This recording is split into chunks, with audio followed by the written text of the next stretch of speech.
Okay, I think it's live. Hi everyone! Welcome to our virtual write-in. If you don't know me, I'm Catherine. I'm the communications manager here at NaNoWriMo.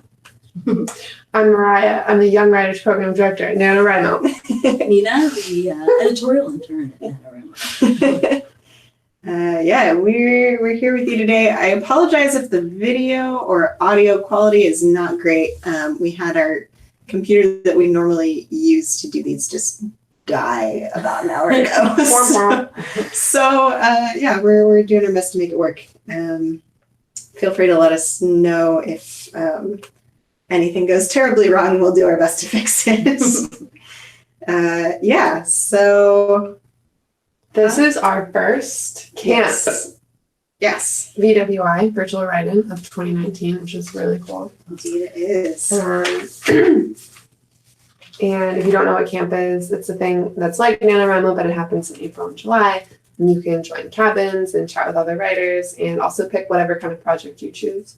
So for camp this year, I'm going to continue working on the novel that I started in November. What are you planning to do for camp? Yeah, I think that's also, I haven't really planned so far per se, but that's also kind of what I'm leaning towards. Do you know what you're going to work on? Probably dust off the old novel, give it another go around. Yeah. Revise or keep going? Oh, I think I need to rework a whole lot of it. Yeah. Cool. So on camp, the Camp NaNoWriMo website, you can set goals around time. So set like an hour a day goal, or you can set word goals. So I'll probably be setting, I like time goals a lot, so I'm going to do that. And so we have a really great virtual write-in plans that you can work on if you have no project going on. You just want to take the time out of your day to just like be creative for an hour. You can work on it if you are in the middle of a project and kind of add it into your project.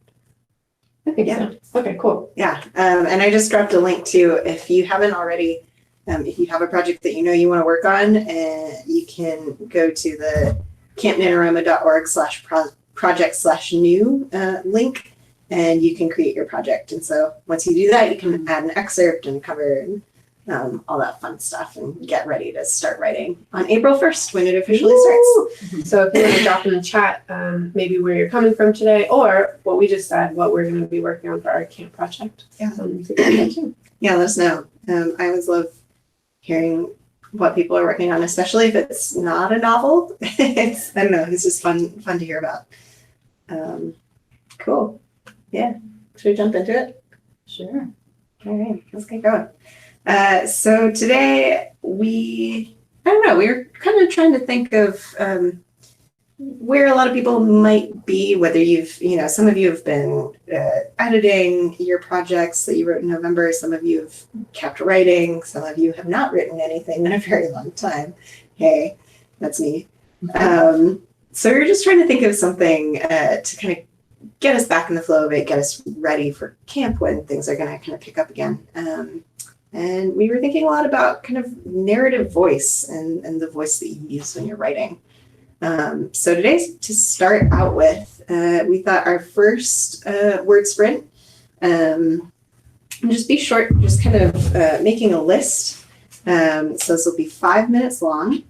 And we just wanted you to kind of brainstorm, make a list of books or movies or characters that you enjoy, that you know, with a really strong voice.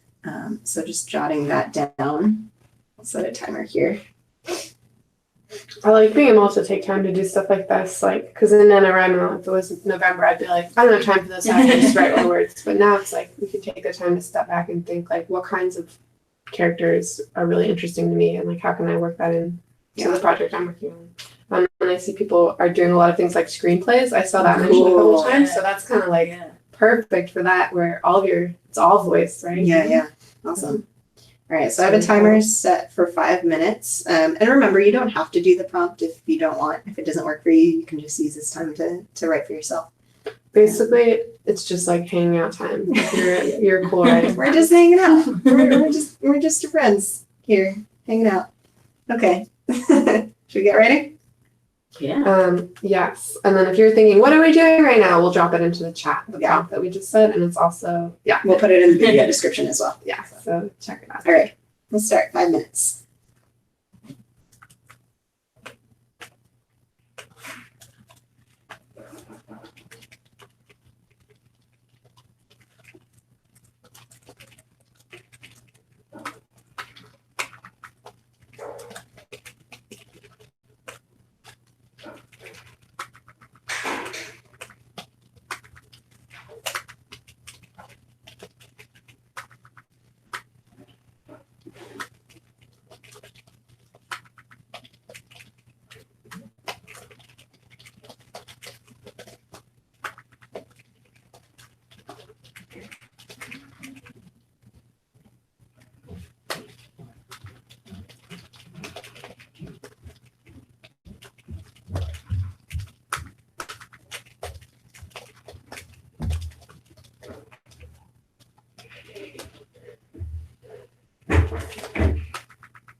Got about a minute left.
All right, that's time. So finish up what you're writing. If you want to share, you can drop in the chat maybe some of the characters that you came up with, or yeah, I don't know. Sorry, my brain just like went totally blank right there at the end of that sentence. Share with us what you wrote. Yeah, how'd that go for you guys? Decently. Yeah. Yes. Maybe share why you chose the characters that you did. So there's a character that I think about a lot, which is the main character in the book True Grit, which they made a movie of, and the movie's very famous, but the book is amazing. And if you haven't read it, I would encourage you reading it. it's this 14-year-old girl, but it's written as she's like a very old woman. And so she's telling the story of this thing that happened when she's 14, and she's really opinionated and like kind of crotchety and like remembering this time in her life. And she's so funny too. Like you wouldn't expect it, but the book is so funny. And I try to do that when I'm like the book I'm writing now. I'm always trying to make it like that voice is so strong to me. And the other one I said is David Sedaris. He doesn't write fiction, but if you've ever read any of his memoir stuff, he's so, I'm going to say funny again. I think I like a voice that's like funny and sarcastic. And that's really compelling to me. Yeah. What about you guys?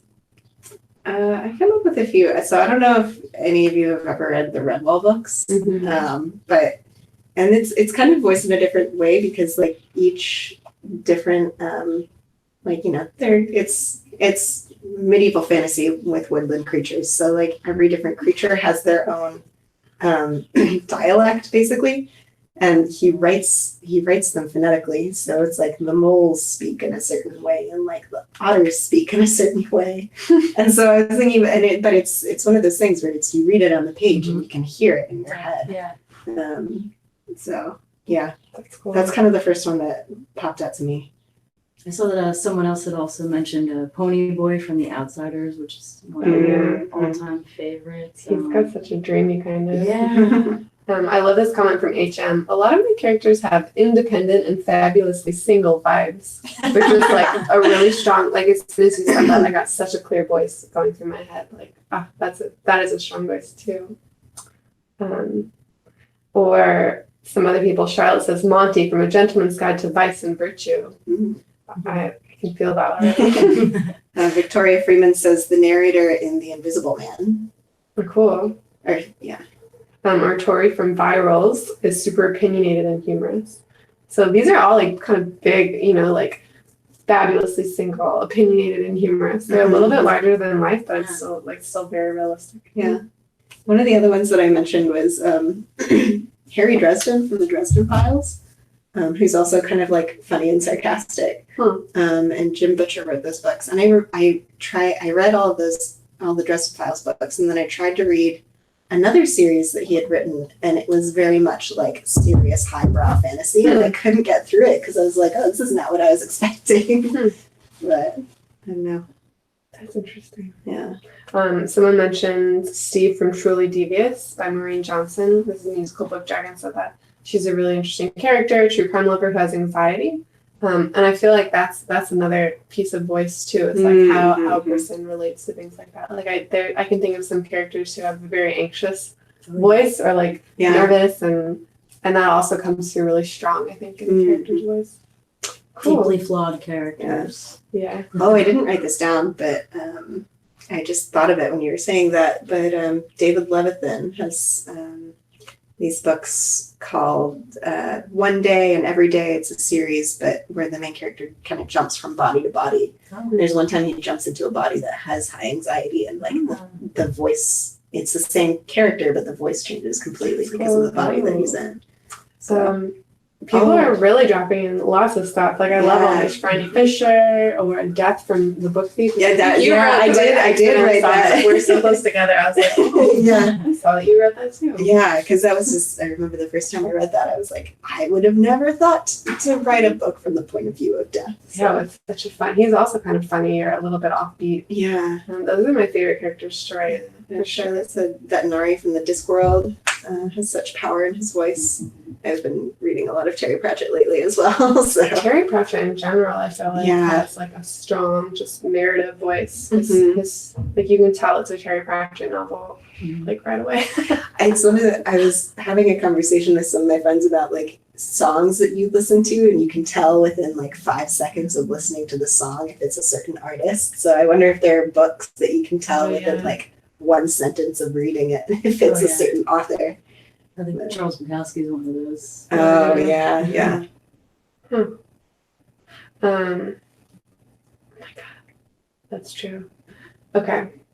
Do you want to move on to the next? I saw some people too who were like, I didn't do that prompt. I was just writing for 5 minutes. And like you're like a kid like doing something incredible, and we're gonna be like, stop that. No, we love that. This is just time to, if you were just sitting there and like, I don't know, doing dishes, even that would be fine, But it's nice to take the time to just, be creative with us for a minute. Yeah, it's helpful. This has been, these virtual write-ins have been basically the only time that I've been writing in the past month or so. So it's been really helpful for me. Yeah, I mean, so we just we wanted to start off with that exercise to just start thinking about voice and what works and what really kind of pops off the page.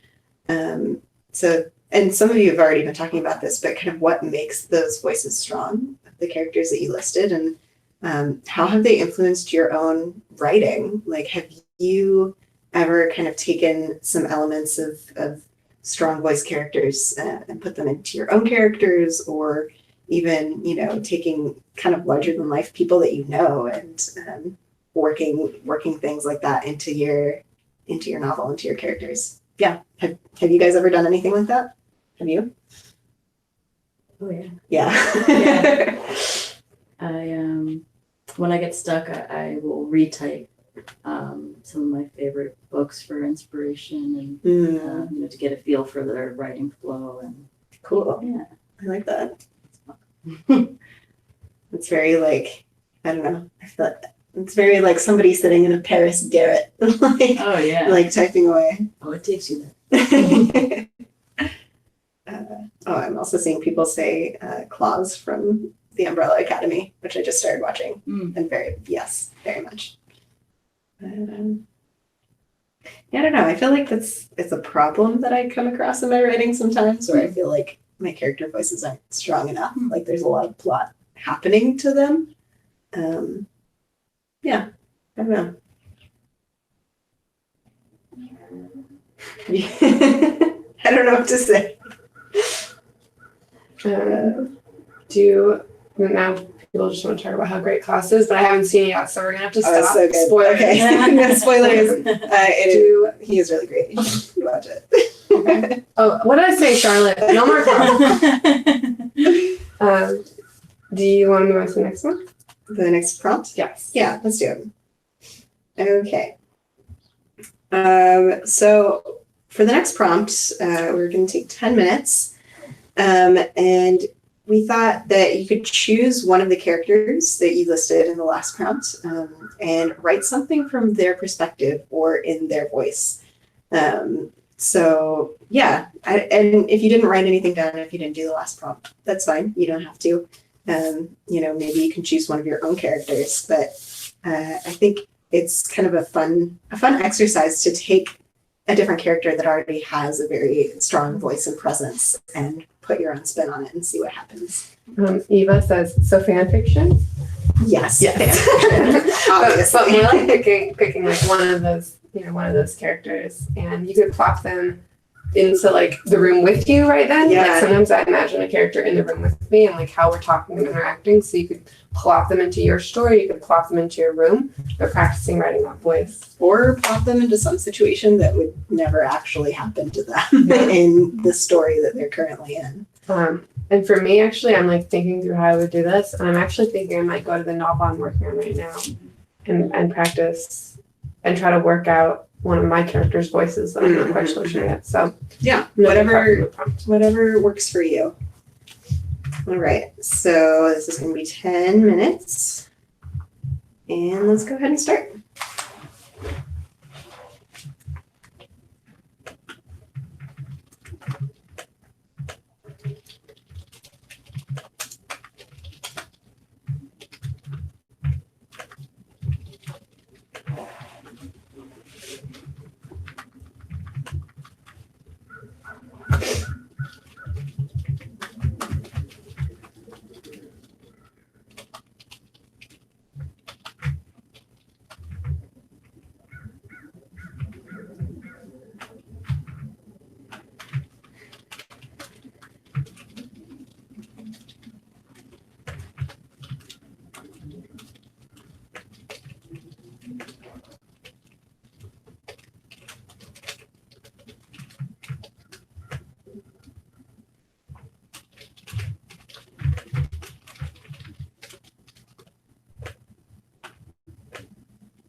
a minute and a half.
All right, time's up.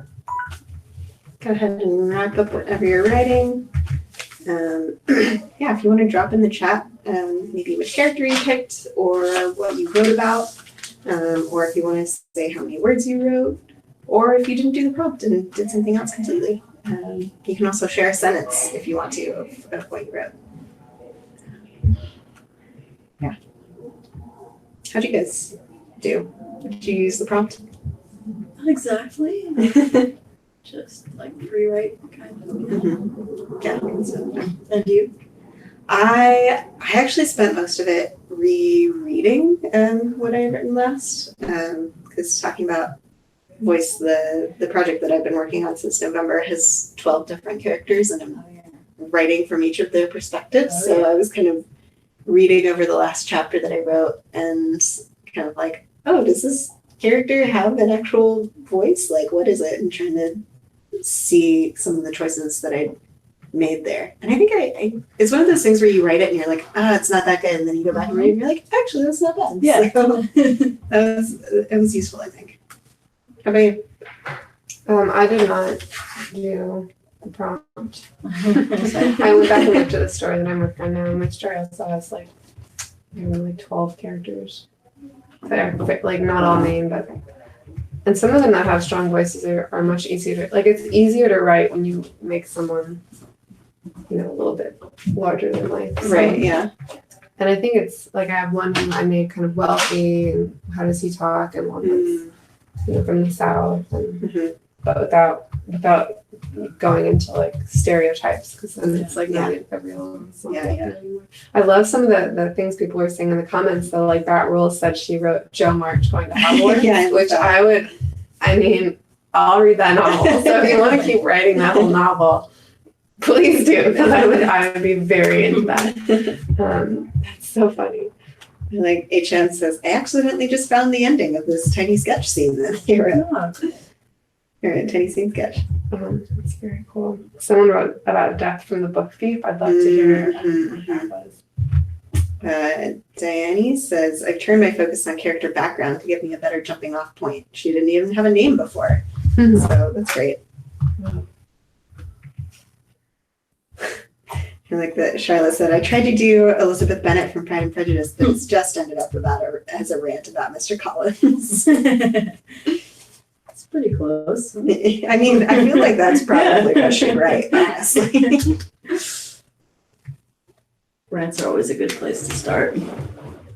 Yeah, that is very, very true. That's cool. Cat Tut says, I sort of used the prompt to try and develop my own voice as in a memoir. I wasn't planning to write that, but it is what spoke to me at the moment. It's really neat. I don't quite understand that. Like, you're just working on how your own voice sounds, like as you're writing a memoir? Like what tone you're going to take? Yeah, I gotta get that. I have that sometimes because I like keep a journal sporadically. And sometimes it's literally me just like listing out the things that have happened in my day. And sometimes I'm like, I want this to sound better. I'm gonna like write this as though I were writing a novel. And it's a totally different feel to it, I guess. That's cool.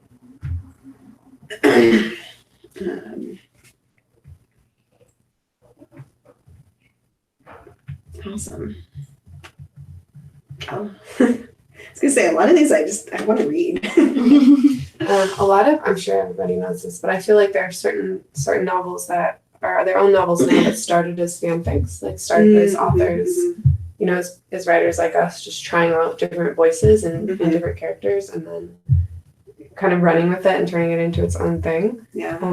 Which is really interesting. And I know a lot of authors also get their start doing fanfic. So if this is something that's fun for you, it totally makes sense to try it. Destigmatize fanfic. Yeah. Yeah. Have you ever read The Air Affair? Oh, yeah. That's one I love because it takes just so many different characters from so many different novels and genres and makes them into something new. So yeah, that was a lot of fun. Yeah, and I think one of the things that kind of pops up for me in what I'm writing, and I think what some people also encounter, is writing things from the perspectives of characters that you don't personally as an author have experience with, and kind of how to do that. Yeah, I don't know. So I guess that's a question. Like, do any of you have an approach for that, or resources that you use? Or I know in my novel, it's kind of set in a like small high school dance company in the South, which like I was in a small high school dance company in the South, so it's like I have that experience. But some of the characters I'm writing are from different like racial or ethnic backgrounds, or are trans, or it's like these things that I don't have personal experience with. So I've been trying to figure out the best way to kind of relate that.